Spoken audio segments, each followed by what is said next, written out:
SSC 26 এর বাচ্চা কাচ্চারা আমাদের ফাইনাল রিভিশন ব্যাচ অর্থাৎ এফআরবি তে অসংখ্য শিক্ষার্থী জয়েন করে ফেলেছে এই মুহূর্তে। এন্ড আমাদের এই ক্লাসগুলো অ্যাপে তো হবেই, তারই একটা এক্সটেন্ডেড ভার্সন হিসেবে আমরা ফেসবুক প্রাইভেট গ্রুপও এই ক্লাসগুলো লাইভে কন্ডাক্ট করব। তো আমাদের এই ফেসবুক প্রাইভেট গ্রুপে তোমাদের সবাইকে জয়েন হতে হবে। অনেকে জয়েন করে ফেলেছে অলরেডি, বাট তোমাদের বেশ কয়েকজনের নানান ধরনের কথা যে ভাইয়া কিভাবে জয়েন করবো, তোমরা আমাদেরকে কল দিচ্ছ, মেসেজ দিচ্ছ, নানানভাবে আমাদেরকে রিচ করছো যে কিভাবে এই গ্রুপগুলোতে জয়েন করতে হবে। সো আজকে আমি তোমাদেরকে দেখাবো আমাদের এই প্রাইভেট গ্রুপে তোমরা কিভাবে জয়েন করবে এবং কোন প্রসিডিউর মেনটেন করলে তুমি আসলে জয়েন করতে পারবা, সেটা আমি তোমাদেরকে দেখাবো এই ভিডিওতে। চলো, প্রথমত আমাদের দেখো এখানে তোমরা ফাইনাল রিভিশন যে ব্যাচ, যে গ্রুপটা আছে এসএসসি 26 ফাইনাল রিভিশন ব্যাচ, তোমাদের যে লিঙ্কটা বেসিক্যালি আমাদের অ্যাপের মধ্যে তোমাদের প্রোফাইল অ্যাপে গেলে আমাদের যে পেইড যে গ্রুপের লিঙ্ক সেটা তোমাদেরকে আমরা দিয়ে দিয়েছি অলরেডি। সেখানে যাবা, লিঙ্কে ক্লিক করলেই এই গ্রুপে তোমার চলে আসবে।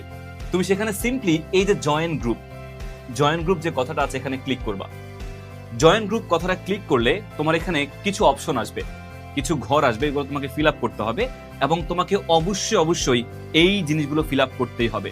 যেমন দেখো এখানে কি কি চাচ্ছে। প্রথমত তোমার নামটা দিবা। তুমি ভর্তি হওয়ার সময় যে নামে ভর্তি হয়েছো সেই সঠিক নামটা তোমাকে দিতে হবে, অন্য কোনো নাম দেওয়া যাবে না, হুবহু সেম নামটা তোমাকে ব্যবহার করতে হবে। সেকেন্ডলি, তোমার রেজিস্টারকৃত মোবাইল নাম্বার দিতে হবে। তুমি যেই নাম্বার থেকে ভর্তি হয়েছো, ঠিক আছে, যে নাম্বার তুমি ভর্তি হওয়ার সময় ইউজ করেছো সেই নাম্বারটা তোমাকে এখানে মাস্ট দিতে হবে। অ্যান্ড থার্ড অফ অল, তোমাকে সবচেয়ে ইম্পর্টেন্ট যেটা আমাদের ইউনিক ট্রানজ্যাকশন আইডি দিতে হবে। ট্রানজ্যাকশন আইডি কোন জায়গা থেকে পাবা? ট্রানজ্যাকশন আইডি তুমি হয়তো 3টা জায়গা থেকে পেতে পারো। প্রথমত, তুমি যখন ভর্তি হয়েছো, ভর্তি হওয়ার সময় আমরা তোমাদেরকে মেসেজ করে একটা আইডি প্রোভাইড করেছি, ট্রানজ্যাকশন আইডি।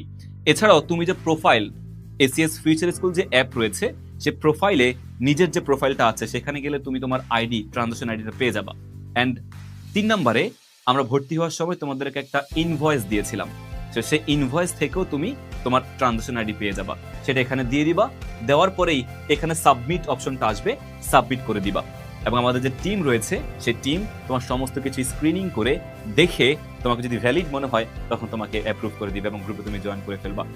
কিন্তু একটা কথা আছে, এখন তুমি যদি এখানে জয়েন করতে গেলে ডাবল আইডি ব্যবহার করো বা একের অধিক আইডি ব্যবহার করো, তখন আমরা মেইন আইডিকে একটা আইডি রেখে বাদ বাকি সবগুলো আইডি ব্যান করে দিব। এখন এমনও হতে পারে তুমি অন্য আইডি থেকে জয়েন করেছো কিন্তু তোমার আসল আইডি ব্যান হয়ে গেছে, সেটা কিন্তু আরেকটা ঝামেলা হয়ে যাবে। সো প্লিজ তোমরা একটা আইডি ব্যবহার করবা এবং একবারেই সঠিক ইনফরমেশন গুলো দিয়ে তুমি ভর্তি হলেই বা জয়েন করলেই তোমার জন্যই ভালো। সো আই বিলিভ যে তোমাদের এই প্রসিডিউর মেইনটেইন করলে সমস্যার সমাধান হয়ে যাবে এবং তোমরা সবাই গ্রুপে আমাদের জয়েন করে ফেলে ক্লাসগুলো করতে পারবা।